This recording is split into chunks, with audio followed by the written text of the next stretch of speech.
You don't rush into words, you pause even when the question is simple, not because you don't know what to say, but because your mind is already somewhere deeper, weighing meaning, sensing undercurrents, feeling more than what's being asked. Sometimes you drift mid-conversation, your eyes still here while your thoughts slip beneath the surface, following a quiet thread no one else can see. It isn't distraction, it's depth pulling you inward. To the outside world, you may seem quiet, distant, slow, or detached, yet inside nothing is still. Your mind is layered and alive, like an ocean that appears calm on the surface while entire currents collide below. You don't experience life loudly, you experience it fully, noticing the shift in someone's tone, the meaning inside a silence, the emotional weight hidden in ordinary moments. While others move quickly through reality, you move slowly through meaning, not because you can't keep up, but because everything feels heavier, richer, more real. You don't just think, you feel your thoughts, carry them in silence, let them echo long after the moment has passed, and that depth is often misunderstood as emptiness. If these words feel familiar, if they sound like they're describing parts of you that rarely find language, then stay here. Let this space speak the way your inner world does. In this video, we're going to open a quiet door into the mind of a deep thinker, not to label it or explain it away, but to understand what lives beneath the stillness, why you notice what others overlook, and why awareness so often comes with emotional weight, an invitation not to answers, but to understanding. What if deep thinking isn't the problem? What if it only feels that way because the world moves too fast to hold it? You've probably been told, directly or indirectly, that you think too much, that you dwell, that you don't let things go easily, as if there's something slightly off about staying with a thought longer than necessary. But deep thinking isn't a flaw, a disorder, or a sign of being smarter or slower than anyone else. It's simply a different way of experiencing reality. You don't rush through moments, you absorb them. When others move on quickly from a conversation, a conflict, or a feeling, you stay with it a little longer, not because you want to, but because meaning hasn't finished unfolding yet. Life reaches you in layers, like sound that echoes after it's made, or gravity that lingers even after the moment has passed. While many people register what happens on the surface, you instinctively look beneath it, sensing motives, emotional undercurrents, and long-term implications without consciously trying. That's why thoughts feel heavier for you, why emotions seem to have more weight, why ordinary experiences can leave you feeling full or quietly exhausted. It isn't suffering, it's sensitivity to meaning, and depth has a way of magnifying both beauty and heaviness at the same time. And if you've ever felt like you were too much for a world that prefers things simple and fast, staying with this video, maybe even marking it in some small way, is a quiet acknowledgement that you're not alone in that experience. Because there is an explanation for what happens inside your mind, a psychological structure beneath what feels chaotic. And as we move forward, we're going to begin naming and understanding the patterns that shape how a deep thinker's brain actually works. What you experience inside isn't random and it isn't imagined. There's a name for it, and understanding that can feel like a quiet kind of relief, as if a hidden pattern is finally coming into focus. Psychology recognizes this as a cognitive style, not a flaw, often called deep cognitive processing, where your mind naturally goes further, reflects longer, and circles back on itself, not to get stuck, but to understand. You don't just have thoughts, you think about your thoughts, replaying conversations, revisiting moments, sensing layers beneath what was said or done, which is what metacognition feels like from the inside. Silence doesn't feel empty to you because your mind doesn't skim life, it sinks into it, tuning into a different frequency where meaning, patterns, and connections quietly reveal themselves. Even when you're resting, part of your mind is still listening, still noticing, like hearing echoes others don't register, or sensing currents beneath calm water. And that's why you can feel mentally tired while doing nothing at all. This depth brings clarity, but it also brings mirrors. Greater self-awareness means you see more of yourself. And sometimes that turns into self-doubt, questioning your words, your timing, your worth, not because you're weak, but because awareness naturally looks inward. And if understanding this inner world feels grounding, if explanations like this ease confusion instead of creating it, staying connected here is a quiet way of choosing clarity over self-blame. Because this same depth that fuels overthinking doesn't stop at thoughts. It spills into feeling, into empathy, into emotional sensitivity, and in the next part, we'll step gently from how deeply you think into how deeply you feel. It usually happens at night, when the world finally goes quiet and your mind doesn't. You replay a conversation from earlier, not the words exactly, but the tone, the pause, the look that lingered a second too long, and you sense that something was off, even if you can't explain why. It feels private, almost invisible, like a habit no one else notices, but it's familiar to you because deep thinking doesn't stop at events, it absorbs them.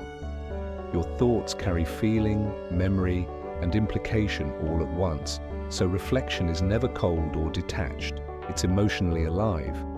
You don't just ask what happened, you move naturally toward what it meant, how it felt, and what it might say about you or the people involved. And because of that, your mind often loops, not out of drama, but out of a quiet need for clarity, like unfinished sentences circling back or echoes in a silent room that refuse to fade until they're understood. This depth has a cost.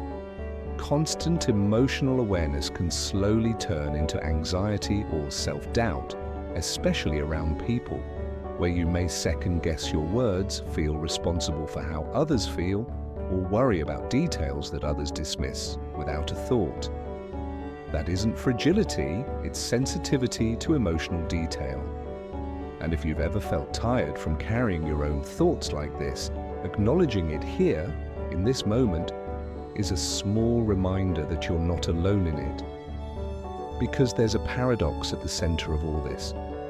The same depth that fills your inner world with noise is also what sharpens your empathy. You often feel what others feel before they say anything at all. And next, we'll step outward from your inner world into how this emotional awareness shapes the way you move through relationships and social spaces. You can be surrounded by people, voices overlapping, laughter filling the room, and still feel oddly separate, like you're standing half a step outside the moment, observing rather than fully participating. You sense shifts before they're spoken, feel the emotional temperature change with a glance or a pause, and by the time anyone else notices, your body already knows something has moved. It's not that you struggle with people, it's that you perceive too much of them. You catch micro-expressions, tone changes, the unspoken tension beneath casual words, and all of that information arrives at once, turning simple interactions into emotional noise that can feel heavy, overstimulating, even draining. So when you go quiet or step back, it isn't detachment, it's self-protection. Your mind is already full, processing more than you can respond to in real time, because your silence isn't emptiness, it's saturation. Depth makes you an observer before a participant. And this is where the misunderstanding grows. You're labeled distant, uninterested, emotionally closed, when in reality, you're deeply attuned, quietly craving conversations that mean something in a world built for speed, humor, and surface-level connection. That mismatch can feel lonely in ways that are hard to explain. If you value spaces that slow down and go beneath the surface, staying here is a gentle way of choosing depth over noise. Because the same sensitivity that makes social spaces exhausting also carries a gift, the ability to truly listen, to understand people beyond their words. And in the next part, we'll explore how this awareness turns into empathy, intuition, and emotional intelligence. The loudest voice in the room isn't always the one that understands the most. Sometimes it's the quietest presence that feels everything. You've probably known this instinctively, sensing that some of the deepest connections happen without many words at all, in shared silence where awareness does the talking. As a deep thinker, you don't just listen to what people say, you absorb what they feel. You hear emotions beneath sentences, notice pauses that carry more weight than words, read between breaths when something doesn't quite align. Your intuition picks up on shifts others miss, allowing you to understand emotions people haven't even found language for yet. This isn't something you trained yourself to do, it happens automatically, like tuning into a frequency you never learned how to turn off, which is why empathy can feel both natural and quietly exhausting. Psychology recognizes this in forms of emotional intelligence and highly sensitive cognitive processing, not as a weakness, but as a way the mind reflects before reacting, choosing depth over impulse. And if you value conversations that listen as much as they speak, staying connected here is a quiet way of supporting that kind of exchange. But there's a cost to this depth, carrying emotions that aren't always yours, feeling full even in stillness. And in the next part, we'll explore what happens when a mind like this never fully rests, and how mental exhaustion and creativity begin to intertwine. You can be completely still, lying in bed, eyes closed, body at rest, while your mind keeps moving as if it never got the message. Thoughts run, circle, branch off, return, and you wake up tired not from what you did, but from everything that happened inside. For deep thinkers, the mind doesn't shut off easily because it's always searching for resolution, gently looping ideas not out of negativity, but out of a need for meaning or closure. This is rumination, not as a flaw, but as depth in motion. Thoughts revisiting themselves because they haven't finished unfolding yet. And over time, that creates fatigue, because every thought opens another door instead of closing one, like walking through hallways that lead to endless rooms, or carrying unanswered letters that never quite get mailed. The echoes don't fade, they soften, then return. That's why so many deep thinkers turn naturally to creative outlets, not to perform but to breathe. Writing, music, art, journaling become ways to place the inner world somewhere outside the mind, letting thoughts settle instead of collide.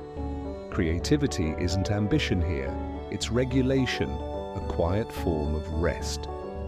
And if expression has ever helped you find clarity, staying connected to a space that values depth over distraction can feel like finding others who speak the same internal language.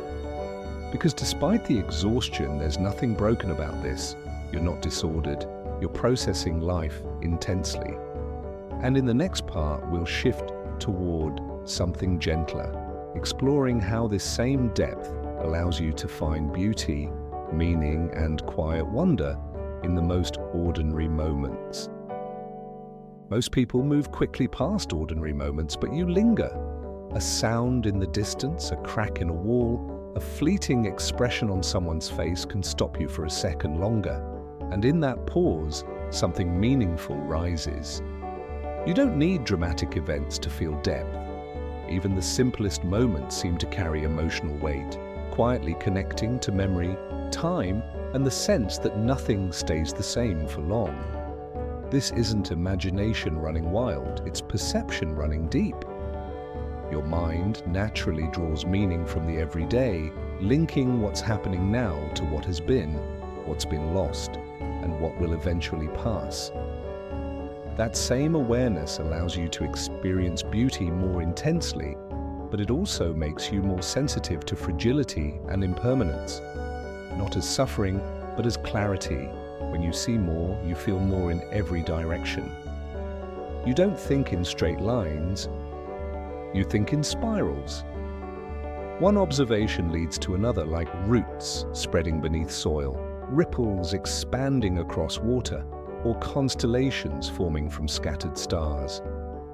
And if you've ever felt moved by something others barely noticed, staying here is a quiet way of honoring that way of seeing. Because this depth doesn't just shape meaning, it may even change how you experience time and memory. And in the next part, we'll begin to explore what's happening in the mind and brain when perception itself slows down and deepens. Sometimes it feels like time doesn't move faster or slower for you, just fuller, as if each moment carries more inside it than it should. Silence isn't empty, it's alive with memory, sensation, and thought. And a single experience can stretch far beyond the moment it happens, lingering long after others have moved on. When your mind processes life deeply, moments expand, details sharpen, memories become vivid, not because you're stuck in the past, but because you were fully present when they formed. You're not behind time, you're immersed in it. And that immersion brings a quiet paradox. The more layers you perceive, the harder it can be to feel anything simply. Joy often arrives carrying an awareness of how fragile it is. Love comes paired with vulnerability, peace with reflection. This isn't pessimism, it's realism filtered through sensitivity. Even positive emotions can feel heavy when they're fully felt rather than skimmed. And that depth can be exhausting, not because you lack gratitude or hope, but because you experienced life in high definition. If you're drawn to spaces that slow time instead of rushing it, staying connected here is a quiet act of choosing that pace on purpose. And as we move toward the end, the focus shifts from what depth costs to what it gives, because this same way of experiencing life is also what builds resilience, wisdom, and a rare kind of emotional endurance. What would it feel like to stop trying to fix your depth, and instead simply understand it? Just for a moment, to pause the self-analysis, the self-correction, and let everything settle where it is. This is where the journey comes full circle. You don't have to solve every thought, explain every emotion, or arrive at perfect clarity. Deep thinking was never about having answers. It's about being willing to sit with questions, to let wonder, curiosity, and reflection exist without forcing them into conclusions. That openness is not unfinished work. It's a quiet form of wisdom. You may have judged yourself for thinking too much, feeling too deeply, moving too slowly through life. But none of that needs fixing. These aren't flaws, they're natural expressions of a complex inner world learning how to move through meaning. Acceptance doesn't mean changing who you are, it means stopping the fight against it. And over time, this depth builds something strong. You don't become resilient by avoiding pain, but by understanding it, by letting reflection soften sharp edges, by turning experience into insight. This is the same depth that fuels your empathy, your awareness, your ability to find meaning where others pass by. If this space has felt like recognition rather than explanation, consider staying connected, not for content, but for continuity. For a place that respects silence, honors depth, and chooses understanding over noise. And as you leave this moment, remember, you are not lost in thought, you are exploring. Your way of seeing is not a burden, but a lens. Silence can be intelligent. Depth can be beautiful. And the world is quieter and richer because minds like yours exist.